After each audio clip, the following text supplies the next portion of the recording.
एक बात बताओ, अगर आप अपने घर में चैन से बैठे हो और अचानक कोई आकर आपको कहे कि ये घर अब तुम्हारा नहीं है, ये जमीन अब दूसरे देश में चली गई है, आपके हाथों से आपकी पहचान, आपका ठिकाना, सब कुछ छीन जाए, तो एक पल के लिए आप सोचो आपको कैसा लगेगा। यही दर्द है बंटवारा 1947 की कहानी का। इस फिल्म में है सनी देओल, शबाना आजमी, प्रीति जिंटा और इसके पीछे आमिर खान प्रोडक्शन। नाम तो बहुत बड़े बड़े हैं, लेकिन असली सवाल यह है कि क्या यह फिल्म आपके दिल को छू पाती है या फिर ये पुराने जमाने के फिल्मों की तरह बोरिंग और उबाऊ लगती है। तो चलिए आज मैं आपको इस वीडियो में इस फिल्म की पूरी सच्चाई बताऊंगा, पॉजिटिव पॉइंट्स भी बताऊंगा और इसके नेगेटिव पॉइंट्स भी, और सबसे जरूरी बात, मैं आपको कोई भी स्पॉइलर नहीं दूंगा। तो वीडियो को आप लास्ट तक जरूर देखना, क्योंकि आखिरी में मैं आपको बताऊंगा फिल्म आपके लिए बनी है या नहीं बनी। तो चलिए बिना समय बर्बाद किए पहले जानते हैं इस फिल्म की कहानी। नमस्कार, मैं हूं रोशन भारतेंदु। तो कहानी कुछ यूं है, हम बात कर रहे हैं बंटवारा 1947 की। सिकंदर मिर्जा यानी सनी देओल मेरठ में रहने वाले एक मुसलमान कारोबारी हैं। अचानक आजादी के वक्त दंगे देश में भड़क उठते हैं, उनका अपना घर जल जाता है और वो अपने बीबी बच्चों को लेकर लाहौर भाग जाते हैं। लाहौर पहुंचकर सरकार उन्हें एक बड़ी सी हवेली अलॉट करती है जिसका नाम है दुर्गा निवास। लेकिन जब वो उस हवेली में जाते हैं तो वो पाते हैं कि वहां एक बूढ़ी हिंदू महिला माई पहले से रह रही है, और इस रोल को किया है शबाना आजमी ने। वो महिला अपने उस बेटे का इंतजार कर रही है जो दंगे के दौरान कहीं गायब हो गया है। अब फिल्म की असली टक्कर यहीं से शुरू होती है। एक ही घर में दो परिवार, एक हिंदू तो दूसरा मुसलमान, यानी एक ही घर में दो घर। एक तरफ मिर्जा साहब है जिन्होंने अभी अभी अपना घर खोया है, और दूसरी तरफ माई है जो अपने बेटे के इंतजार में जान लगाए बैठी है। अब सवाल यह है कि क्या सिकंदर मिर्जा इस बुजुर्ग महिला को घर से बाहर निकालेगा, या क्या वो उसे अपनी मां का दर्जा देगा, और आसपास के लोग इस रिश्ते को कैसे देखेंगे। यही इस फिल्म की असली जंग है, यानी ये फिल्म पूरी तरह केंद्रित है इंसानियत और नफरत के बीच की जंग की। तो दोस्तों, अब इस फिल्म की पॉजिटिव बातें शुरू करते हैं। इस फिल्म की 5 ऐसी चीजें जो कमाल की है। पहली और सबसे बड़ी बात, शबाना आजमी। दोस्तों, ये पूरी फिल्म शबाना आजमी के कंधों पर टिकी है। अगर बाकी सब कुछ फ्लॉप भी हो जाए तो भी ये फिल्म उनकी एक्टिंग की वजह से देखने लायक है। उन्होंने माई का किरदार इतनी सच्चाई से निभाया है कि आप उनकी आंखों में पूरा बंटवारा और उसका दर्द देख सकते हैं। वो सच में उस बूढ़ी मां की तरह लगती है जिसने अपना सब कुछ खो दिया हो एकदम। यानी इनका जो पूरा किरदार है और इस किरदार को इन्होंने निभाया है, ऐसा लगता है कि ये ऑस्कर लेवल की एक्टिंग है। अब इस मूवी की दूसरी बात, इस बार सनी देओल एकदम अलग है। यानी इस बार के सनी देओल गदर के तारा सिंह नहीं है, बल्कि उनका यहां 2.5 किलो का हाथ है और गुस्सा भी है, लेकिन साथ में एक नरमी, एक कमजोरी भी है। वो इस बार ज्यादा एक्टर लग रहे हैं, एक्शन हीरो कम लग रहे हैं। पहली बार लगता है कि सनी देओल भी रो सकते हैं, सह सकते हैं। ये उनके करियर का एक अलग और बेहतरीन अवतार है, यानी एक बेहतरीन इनका जो किरदार है। और इस फिल्म की तीसरी बात, फिल्म का संदेश बहुत ही उम्दा है, बहुत ही शानदार है। फिल्म बार बार यही कहती है कि मां से बड़ा कोई धर्म नहीं होता। यह फिल्म हिंदू मुस्लिम की उस लड़ाई में नहीं पड़ती जो हम रोज टीवी पर देखते हैं, बल्कि यह कहती है कि दुख का कोई धर्म नहीं होता। एक मां का दर्द, एक बाप का दर्द, यह सब एक जैसा होता है। आज के दौर में यह संदेश सबसे जरूरी है। और इस फिल्म की चौथी बात, प्रीति जिंटा की वापसी। प्रीति जिंटा 8 साल बाद बड़े पर्दे पर आई है। हालांकि उनका रोल बहुत छोटा है, लेकिन जब भी आती है पुरानी वाली चमक लेकर आती है। उनके चेहरे पर वही मासूमियत, वही खूबसूरती। और इस फिल्म की 5वीं बात, आखिर के 20 मिनट।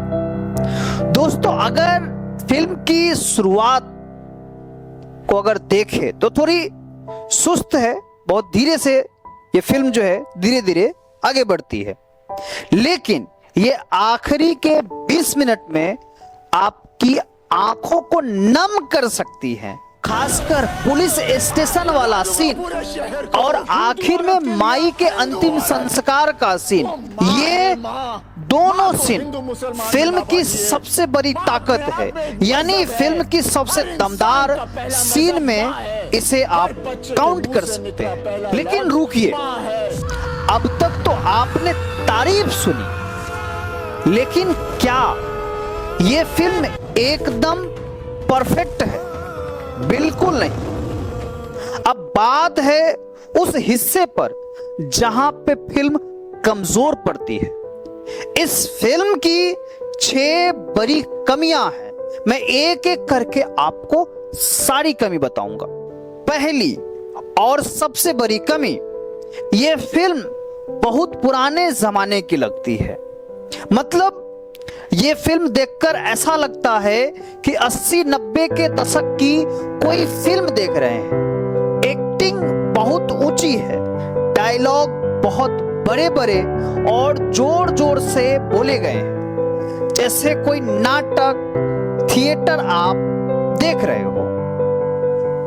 मॉडर्न फिल्म की आदि लोगों को ये फिल्म बिल्कुल पसंद नहीं आएगी, बल्कि ये फिल्म पुरानी और अजीब सी लगने वाली फिल्म है।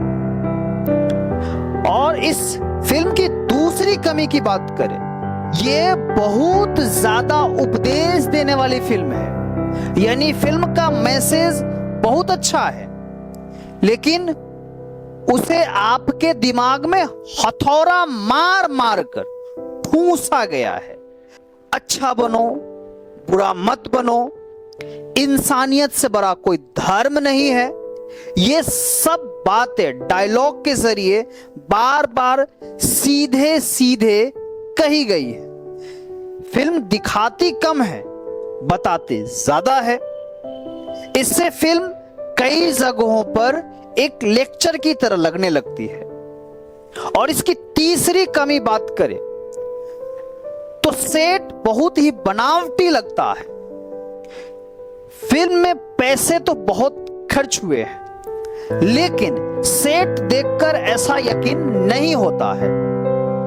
हम 1947 के लाहौर में हैं। लगता है जैसे किसी स्टूडियो में प्लास्टिक का घर बनाकर खड़ा कर दिया है। उसमें वो पुराने जमाने की जान और खुशबू नहीं देखने को मिलती है जो होनी चाहिए थी फिल्म। और इस फिल्म की चौथी बात और चौथी कमी, गानों ने फिल्म की रफ्तार एकदम से खत्म कर दी। ए.आर. रहमान की म्यूजिक है, लेकिन गाने इतने बीच बीच में आते हैं कि फिल्म का फ्लो टूट जाता है। अब आप सोचते हैं कि आपको असली मजा आएगा, सस्पेंस बढ़ेगा, तभी एक लंबा चौड़ा गाना शुरू हो जाता है और आपका पूरा मूड ही ऑफ हो जाता है। अब बात करें इस फिल्म की पांचवी कमी की। इसमें बेमतलब का एक्शन है।